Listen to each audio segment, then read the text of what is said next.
traders, FX Pip Collector here. Today is Thursday, November 14th, and this is my recap of the top videos of the day. And the US dollar came in number one today, so we're going to do a quick recap on the 1 hour time frame. If you didn't see my full top down analysis on the euro dollar from this morning, make sure you check out the video linked at the end of this video over here.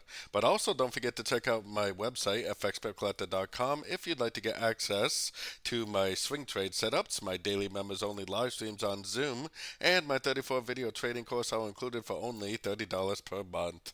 So anyways, on the euro dollar, we definitely had a nice push up this morning, or this afternoon. We had a nice little break of structure, so that's good. We do know one thing for sure, which is that this wave right here is over.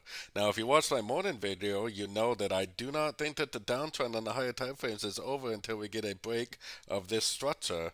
So what hopefully is going to happen is hopefully this is a wave A. Hopefully this is going to make a wave B, probably drift back up to maybe the 60 or the 71% Fibonacci retracement of the last impulsive move down for a wave C.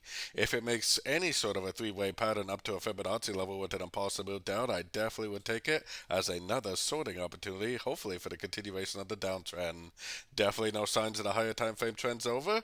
Until we do get a sign with a break of structure, I will be looking for shorts.